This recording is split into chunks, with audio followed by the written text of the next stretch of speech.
Force news में आज फिर से आपका स्वागत है। कांग्रेस ने अभी तक प्रत्याशी घोषित नहीं किए और भाजपा ने ऊपर प्रत्याशी अपने घोषित नहीं किए। अब इसके अंदर ये कब घोषित करेंगे, कौन सी तारीख को, कौन से समय में ये घोषित करने वाले हैं, इसकी आपको पूरी जानकारी मिलेगी। लेकिन यदि आपने चैनल को सब्सक्राइब नहीं किया है तो पहले कर लें और बेल आइकॉन का बटन जरूर दबा दें, क्योंकि इस तरह के महत्वपूर्ण खबरें जब आए तो कम से कम आपके पास सबसे पहले पहुंचे। साथियों, जैसे जैसे चुनाव की रणनीतियां बनी, पार्टियों ने अपनी अपनी बिसात बिछाई, वैसे ही धीरे धीरे उनको बैकफुट पे आने लगा। जैसे कांग्रेस और भाजपा ने कुल ऐलान किया था कि वो सर्वे के आधार पे टिकट बांटेंगे। किसी भी आदमी जो हारे, लगातार हार रहे, उनको भी टिकट नहीं देंगे, जिसका जनाधार नहीं है उसको भी टिकट नहीं देंगे। लेकिन जैसे ही टिकटों का वितरण हुआ, जितनी भी टिकटें बांटी गई, उनके अंदर विरोध बहुत तेज स्टार्ट हो गया। कोई व्यक्ति आम आदमी पार्टी के पास जा रहा है, कोई हनुमान बेनीवाल के पास जा रहा है, कोई चंद्रशेखर आजाद के पास जा रहा है ताकि उनके पास उनको टिकट मिल जाए, वो चुनाव लड़ लें। लेकिन इस सबके बीच में सबसे ज्यादा नुकसान किसको होने वाला है? राजस्थान के बारे में बात कर रहा हूं तो बीजेपी और कांग्रेस को, क्योंकि हर सीट के ऊपर कहीं 2, 5, 8, 20 लोगों तक दावेदार रहे हैं।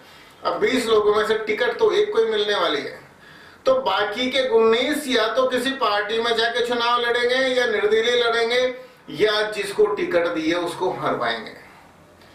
क्योंकि राजनीति का एक सबसे बड़ा असूल है, जो भी नेता स्थापित हो गया वो अगले 20-30 सालों तक उसी पार्टी से चुनाव लड़ता रहेगा। ऐसी परंपरा भी है और ऐसा देखा भी गया है। ऐसी राजनीतिक पार्टियां खुद भी चाहती हैं कि जीतने वाले को टिकट दिया जाए। अब जहां कार्यकर्ताओं की बात आती है तो कार्यकर्ता कभी भी इस तरह से नहीं सोचते कि वो किसी पार्टी के बहुत ज्यादा भगत हैं। जहां जिसको जगह मिलती है वो पार्टियों में चले जाते हैं, फिर जरूरत पड़ती है तो पार्टी बदल भी लेते हैं। ऐसे में कई बार हम ऐसा बोल नहीं सकते हैं कि जो भी हिंदूवादी व्यक्ति वो बीजेपी में जाएगा।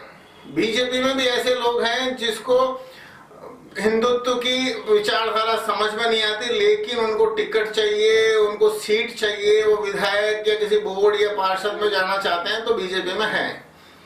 ऐसे ही कांग्रेस के अंदर तमाम लोग सेक्युलर नहीं है, वहां भी कई आरएसएस से संबंधित कई लोग गए हुए हैं और वो आगे के धीरे धीरे बढ़ भी रहे।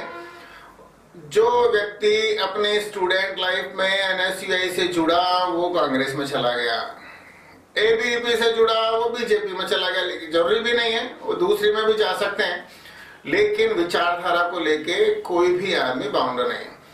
अब जब बीजेपी कांग्रेस के आलाकमान के अंदर भी बुद्धि है, वहां भी लोग समझ रहे हैं कि हमने जहां टिकट दी वहीं बगावत, जहां टिकट दी वहीं बगावत। तो आधे से ज्यादा, मतलब लगभग दोनों ही पार्टियों के अंदर 30 से ज्यादा सीटों के ऊपर बगावत जैसी बात सामने आ रही है। अब हम दर्शकों के सामने, आपके सामने ये बहुत बड़ा सवाल उठ रहा है कि बाकी के लोगों को टिकट देंगे कब? सही मायने में जहां जहां विरोध कम से कम है वहां टिकट चुनाव जब नामांकन भरने की 2 दिन पहले रह जाएंगे वहां तक घोषित हो जाएगी।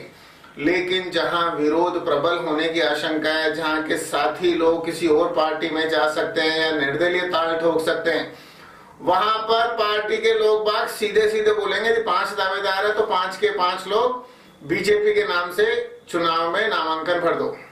कांग्रेस के हैं अगर 3 है, 5 है, बोले कांग्रेस के नाम से 5 के 5 नामांकन भर दो। लास्ट दिन होगा ये, आखिरी दिन।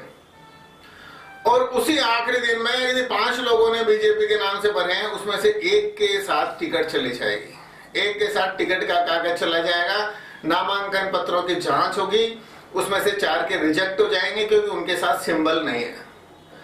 तो इस तरीके से वो जो 4 लोगों को सिंबल नहीं मिले वो ना तो निर्दलीय लड़ सकते, ना ही किसी आम आदमी पार्टी में जा सकते, ना हनुमान बेनीवाल के पास जा सकते, ना खुद भी ताल ठोक सकते हैं।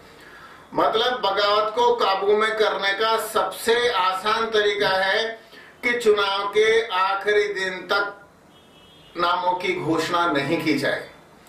और इसी रणनीति के तहत चलते हुए सभी लोग इंतजार भी कर रहे हैं। कोई रणनीति क्या, मतलब चुनौती दे रहे हैं किसी उम्मीदवार को कि इसको टिकट मिल गई तो मैं निर्दलीय लड़ूंगा।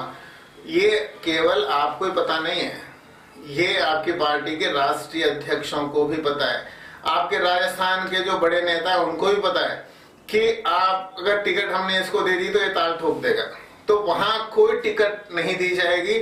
आपसे भी फार्म भरवाएगा, उससे फार्म भरवाएंगे, लेकिन सिंबल जिसको मिलेगा वो वही होगा जिसको बड़े नेता चाहते हैं। बहुत ज्यादा स्वामी भक्त है, उन्हें पता है कि ये कहीं भी छोड़ के जाने वाला नहीं है, पार्टी बदलने वाला नहीं है, तो उन्हीं लोगों को टिकट मिल जाएगी। क्योंकि जो आज पार्टी छोड़ सकता है, जो आज निर्दलीय लड़ सकता है, वो चुनाव जीतने के बाद भी कर सकता है। मतलब वो सगा नहीं किसी भी पार्टी का। तो दोनों ही पार्टियां इसी परिप्रेक्ष्य में आखिरी दिन सिंबल देने वाली है। आपको ये वीडियो किसी के माध्यम से मिला और कोई आदमी कांग्रेस या बीजेपी में टिकट के लिए प्रार्थी है, उम्मीदवारी भेज रखी है, उसको ये वीडियो जरूर भेजना। जय हिंद, वंदे मातरम।